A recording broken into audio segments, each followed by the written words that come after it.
Estará a humanidade pronta para uma transformação da consciência, um florescimento interior tão radical e profundo que, comparado a ela, o desabrochar das flores, por mais bonito que seja, pareça apenas um pálido reflexo?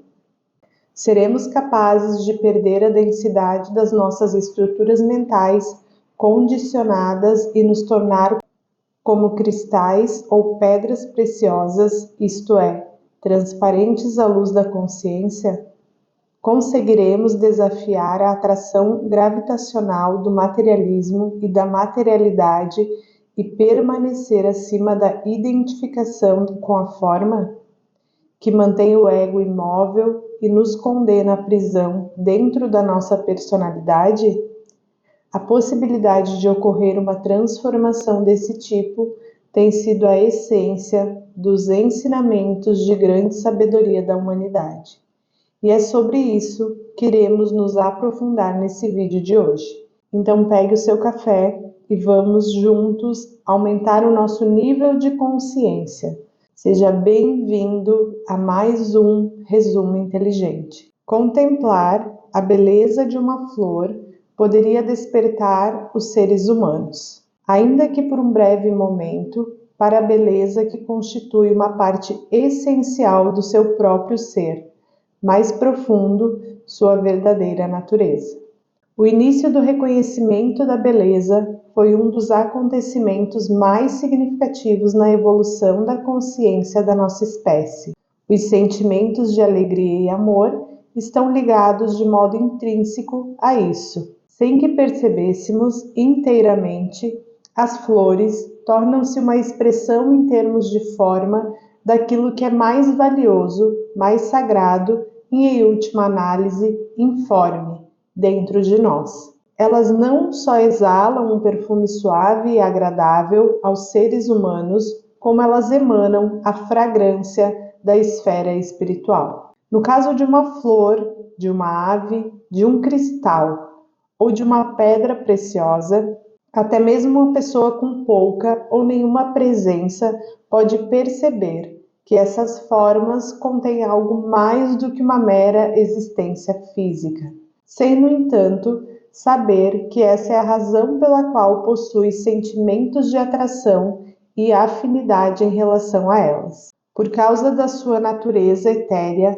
a forma obscurece o espírito que a habita até que ele atinja um grau inferior em comparação ao que ocorre com outras criaturas. A exceção a isso são todas as formas de vida recém-nascidas, bebês humanos e filhotes de cães, gatos, cordeiros. Esses seres são frágeis, delicados, ainda não estão firmemente estabelecidos na materialidade. Uma inocência, uma doçura e uma beleza que não são deste mundo brilham por meio deles. E é por isso que eles encantam até mesmo pessoas com pouca sensibilidade. Desse modo, quando estamos atentos e contemplando uma flor, uma ave ou um cristal, sem nomeá-los mentalmente, eles se transformam numa janela para o que não tem forma. Surge uma abertura interna, ainda que quase imperceptível, para o domínio espiritual. Um ponto essencial do despertar é a identificação daquela parte em nós que ainda não se modificou. O ego, da maneira como ele pensa, fala e age, assim como o reconhecimento do processo mental condicionado coletivamente, que perpetua esse estado não desperto. Quando você descobre a inconsciência de si próprio, aquilo que torna o reconhecimento possível é o surgimento da consciência, é o despertar. Você não pode lutar contra o ego e vencer, assim como não consegue combater a escuridão. A luz da consciência é tudo o que é necessário. Você é essa luz. Medo, cobiça e desejo de poder são as forças motivadoras psicológicas que estão por trás não só dos conflitos armados e da violência envolvendo países, tribos, religiões e ideologias, mas também do desentendimento incessante nos relacionamentos pessoais. Elas produzem uma distorção na percepção que temos dos outros e de nós mesmos. Por meio delas, interpretamos erroneamente todas as situações, o que nos leva a adotar uma ação equivocada para nos livrarmos do medo e satisfazer as nossas necessidades interior de alcançar mais, um poço sem fundo que nunca pode ser preenchido. Ninguém se torna bom tentando ser bom, e sim encontrando a bondade que já existe dentro de si mesmo e permitindo que ela sobressaia. No entanto, essa qualidade só se distingue quando algo fundamental muda no estado de consciência da pessoa. Muitas pessoas já reconhecem a diferença entre espiritualidade e religião. Elas compreendem que ter um sistema de crenças, um conjunto de pensamentos entendidos como a verdade absoluta, não torna ninguém espiritualizado. Não importa qual seja a natureza dessas convicções. Na realidade, quanto mais um indivíduo faz dos seus pensamentos, das suas crenças, a sua própria identidade, mais ele se distancia da dimensão espiritual que existe dentro dele. Muitas pessoas religiosas estão presas nesse nível. Para elas, a verdade equivale ao pensamento. Como estão completamente identificadas com o pensamento, a sua mente, elas consideram-se detentoras exclusivas da verdade, o que é uma tentativa inconsciente de proteger a própria identidade. Aos seus olhos, qualquer indivíduo que acredite, pense de modo diferente, está errado. A nova espiritualidade, a transformação da consciência, está surgindo em grande parte fora das estruturas das religiões institucionalizadas. O que está surgindo agora não é um sistema inédito de crenças, não é uma religião diferente, não é uma ideologia espiritual, nem uma mitologia. Estamos chegando ao fim, não só das mitologias, como também das ideologias e dos sistemas de crenças. A mudança é mais profunda do que o conteúdo da nossa mente e que os nossos pensamentos. As palavras, não importa se são verbalizadas e transformadas em som ou se permanecem como pensamentos, podem lançar um encanto quase hipnótico sobre nós. É fácil nos perdermos por causa delas. Seremos hipnotizados pela crença implícita de que, quando vinculamos um termo a alguma coisa, sabemos o que ela é. Mas, na verdade, não sabemos. Tudo, um pássaro, uma árvore, uma simples pedra e certamente um ser humano, é, em última análise, impossível de se conhecer. Tudo o que podemos perceber, sentir e pensar a respeito é a camada superficial da realidade, menos do que a ponta do iceberg. Sob a aparência superficial, todas as coisas estão ligadas não apenas a tudo que existe, como também à origem de toda a vida da qual procedemos. Até mesmo uma pedra e mais facilmente uma flor ou um pássaro pode nos mostrar o caminho de volta a Deus, a origem, a nós mesmos. Quando olhamos para algo assim, ou o seguramos e depois deixamos ir, sem lhe impor uma palavra nem um rótulo mental, uma sensação de assombro, de maravilha surge dentro de nós. A essência desse elemento comunica-se conosco de modo silencioso e reflete a nossa própria essência para nós. Sempre que não encaramos o mundo com palavras e rótulos, retornamos à nossa vida a sensação do milagre, que foi perdida muito tempo atrás, quando a humanidade, em vez de usar o pensamento, deixou-se possuir por ele. Uma profundidade volta à nossa vida. As coisas recuperam a sua novidade, o seu frescor. E o maior de todos os milagres é vivenciar o eu essencial antes de qualquer palavra, pensamento, rótulos mentais ou imagens.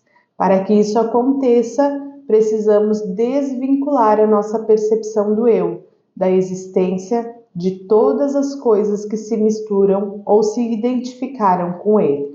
Quase todas as pessoas estão identificadas com o fluxo incessante da mente, do pensamento compulsivo, em sua maior parte repetitivo e sem importância.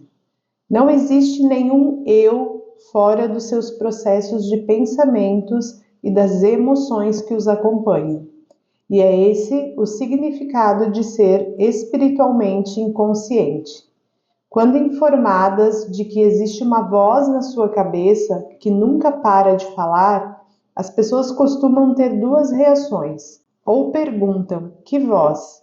Ou a negam com muita raiva. E isso, sem dúvida, é a própria voz, aquele que pensa a mente não observada. Podemos considerá-la quase uma entidade que se apossou das pessoas. Uma grande parte da vida, muita gente é consumida por uma preocupação obsessiva com as coisas. É por isso que uma das doenças do nosso tempo é a proliferação de objetos. Quando uma pessoa não consegue mais sentir a vida que ela própria é, em geral ela tenta preencher a sua existência com coisas. Se esse for o seu caso, sugiro como uma prática espiritual que você analise o seu relacionamento com o universo das coisas por meio da observação de si mesmo, e em particular de tudo que é designado com a palavra meu. É preciso que esteja alerta e seja honesto com você para descobrir, por exemplo, se o seu sentido de valor pessoal está ligado aos bens que você possui. Você pode valorizar as coisas e se preocupar com elas. Porém, sempre que se prender a esses objetos, saberá que se trata do ego. E nunca estará de fato atada a uma coisa, e sim a um pensamento que contém algo como eu, mim ou meu. E toda vez que você aceita completamente uma perda, o ego é suplantado e quem você é, o ser que é consciência de si mesmo, aparece. Às vezes, desprender-se das coisas é um ato que encerra muito mais poder do que defendê-las ou agarrar-se a elas. Uma das coisas mais maravilhosas da vida é que ela nos proporcionará todas as experiências que forem as mais úteis à evolução da nossa consciência. O ego tende a equiparar ter com o ser. Eu tenho, portanto eu sou. E quanto mais eu tenho, mais eu sou. Ele vive por meio da comparação. O modo como um indivíduo é visto pelos demais torna-se o espelho que diz como e quem ele é.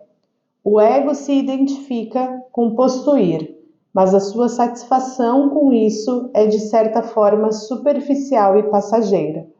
Oculta internamente, ele permanece como um sentimento profundo de insatisfação, de estar incompleto, de não é o bastante, não tenho o suficiente, com o que o ego de fato quer dizer: eu não sou boa o bastante ainda. Esse conteúdo pode ser trocado, enquanto não reconhecemos essas formas de pensamentos em nós mesmos, isto é, enquanto elas permanecem inconscientes, acreditamos no que elas dizem. Assim, ficamos condenados a agir de acordo com esses pensamentos inconscientes, a buscar e não encontrar, pois quando eles entram em ação, nenhum bem, nenhum lugar, nenhuma pessoa, nenhuma condição jamais nos satisfaz. Existem diversos relatos de pessoas que vivenciaram a nova dimensão da consciência, como resultado de uma perda trágica em determinado momento da vida. Há quem tenha perdido todos os seus bens, os filhos, o cônjuge, a posição social, a reputação ou as capacidades físicas. Em certos casos, em decorrência de desastres ou guerras, Tudo isso se foi ao mesmo tempo, e esses indivíduos se viram com nada. Podemos chamar um quadro como esse de uma situação limite. Não importa com que elementos essas pessoas estavam identificadas, o que lhes dava a percepção de ser, isso acabou. Então, de repente e inexplicavelmente, a angústia e o medo intenso que elas sentiam desaparecem, dando lugar à sensação sagrada da presença, uma paz e serenidade profundas e uma completa liberação do medo. Depois de compreendermos o que é o ego e como ele funciona, a resposta é simples. Quando as formas com as quais nos identificamos, que nos dão a percepção do eu, elas desmoronam ou são removidas de nós, o ego entra em colapso, uma vez que ele é a identificação com a forma. Nem todo mundo que vivencia uma grande perda passa por esse despertar. Algumas pessoas criam de imediato uma forte imagem mental ou uma forma de pensamento em que se veem como vítimas das circunstâncias, de alguém, de um destino injusto ou de Deus. Assim, vinculam-se com intensidade a essa forma de pensamento e as emoções que ela origina, como a raiva, ressentimento e autopiedade, que assumem de um modo instantâneo o lugar de todas as outras identificações, que entram em colapso por causa da perda. Em outras palavras, o ego logo encontra uma nova forma. A resistência é uma contratação interior, um endurecimento da concha do ego. Permanecemos fechados, seja qual for a ação que adotemos, no estado de resistência interior, que podemos chamar de negativismo. Ele criará mais resistência externa e o universo não estará do nosso lado. A vida não nos beneficiará. Se as persianas estiverem fechadas, o sol não conseguirá entrar. Quando nos submetemos internamente, ou seja, no momento em que nos entregamos, uma nova dimensão da consciência se abre. As circunstâncias e as pessoas, então, se tornam favoráveis, cooperativas, coincidências começam a acontecer. Os padrões egóicos específicos a que reagimos com mais intensidade em alguém é o que classificamos erroneamente como sua identidade, tendem a ser idênticos aos nossos. E, no entanto, ou somos incapazes de vê-los ou não queremos detectá-los em nós. Nesse sentido, temos muito a aprender com os nossos inimigos. O que existe neles que mais nos incomoda ou perturba? O egoísmo, a cobiça, a necessidade de poder e controle, a falta de sinceridade, a desonestidade, a propensão à violência. O que é? Qualquer coisa da qual nos ressentimos no outro e a qual reagimos com intensidade também existe em nós. Albert Einstein, que foi admirado quase como sobre-humano e acabou se tornando uma das pessoas mais famosas do planeta, nunca se identificou com a imagem de que a mente coletiva criou dele. Permaneceu humilde, sem ego, e chegou a dizer o seguinte: há uma contradição grotesca entre o que as pessoas consideram ser minhas conquistas e habilidades e a realidade de quem eu sou e do que eu sou capaz. É por esse motivo que o indivíduo famoso tem dificuldades para estabelecer um relacionamento verdadeiro com as pessoas. Uma relação autêntica é aquela que não é dominada pelo ego, que está sempre voltada para a construção da sua imagem e para a busca do eu. Num relacionamento genuíno, há um fluxo de atenção plena e receptiva que é dirigido a outra pessoa, e nele não cabe nenhum outro querer. Essa atenção plena é a presença, o pré-requisito para todo relacionamento autêntico. O ego age sempre da seguinte forma: ou quer alguma coisa, ou se acredita que não existe nada para obter do outro, ele assume um estado de profunda indiferença e não se preocupa com ele. Assim, os três estados predominantemente dos relacionamentos egóicos são o querer insatisfeito, que denomina raiva, ressentimento, acusação e queixa, e a indiferença.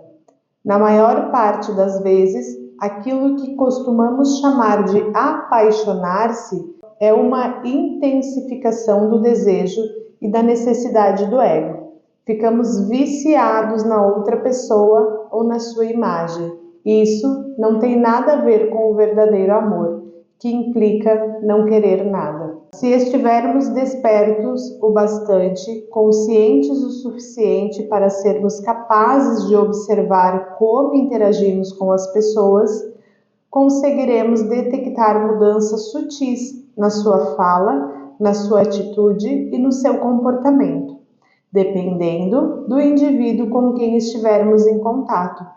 A princípio, pode ser mais fácil observarmos isso nos outros, porém, depois também constataremos isso em nós mesmos. A maneira como falamos com o presidente da empresa pode ser sutilmente diferente do modo como nos dirigimos ao faxineiro. A forma como conversamos com uma criança talvez não seja igual à maneira como nos comunicamos com um adulto. Por que isso acontece? Nós interpretamos papéis, não somos nós mesmos, nem com o presidente, nem com o faxineiro, nem com a criança. Temos uma imagem mental, não só de quem a outra pessoa é, mas também de quem nós somos, sobretudo em relação ao indivíduo com quem estamos interagindo. Se você pensa que é tão iluminado, passe uma semana com seus pais, disse o mestre espiritual Ramdas. Esse é um bom conselho. O relacionamento com os pais não só é a interação primordial que dá o tom para todas as interações subsequentes, como também se constitui num bom teste para o nosso grau de presença. Quanto maior for o passado compartilhado existente num relacionamento, mais presentes precisamos estar. Caso contrário, seremos forçados a reviver o passado repetidas vezes. A humanidade está destinada a superar o sofrimento, contudo, não da maneira como o ego imagina. Um dos seus numerosos pressupostos errôneos, um dos seus muitos pensamentos enganosos é: eu não deveria ter que sofrer. Algumas vezes essa ideia é transferida para alguém próximo a nós. Esse pensamento está na raiz do sofrimento, que tem um propósito nobre, a evolução da consciência e o esgotamento do ego. Quando resistimos ao sofrimento, o processo se torna lento, porque a resistência cria mais ego para ser eliminado. No momento em que aceitamos, porém, o processo se acelera porque passamos a sofrer de modo consciente. Em meio ao sofrimento consciente, existe a transmutação. O ego não consegue distinguir entre uma situação e a sua interpretação de uma reação a essa situação. Podemos dizer que dia horrível, sem atentarmos para o fato de que o frio, o vento e a chuva ou qualquer elemento ao qual estejamos reagindo não são horríveis, eles são como são. O que é horrível é a nossa reação, a resistência subjetiva a eles e a emoção que é criada por essa resistência. O ego cria separação e a separação causa um sofrimento. Portanto, o ego é claramente patológico. Além das suas manifestações óbvias, como a raiva, o rancor, a inveja, o negativismo, assume formas sutis, que por serem muito comuns, não costumam ser reconhecidas como tal, como a impaciência, a irritação, o nervosismo e sensação de estar cheio de uma situação ou de alguém. isto é, de ter chegado ao seu limite. Elas constituem a infelicidade em segundo plano, que é o estado interior predominantemente de muitas pessoas. Precisamos estar absolutamente atentos e presentes para detectá-las. Sempre que fizermos isso, será um momento de despertar ou de abandono da identificação com a mente. Esses conceitos são apenas o começo da nossa jornada para uma nova consciência. Se essa reflexão fez sentido para você, recomendo mergulhar ainda mais fundo na leitura do livro Um Novo Mundo, O Despertar para uma Nova Consciência. O link para adquiri-lo está na descrição. Aqui foi apenas uma parte do resumo desse livro. Como é um livro bem intenso e com muitas chaves para serem descobertas, dividimos o resumo em 2 momentos. Então aqui está a primeira parte, e a semana que vem eu te encontro aqui novamente para que venhamos ativar mais um pouquinho da nossa consciência através desse resumo.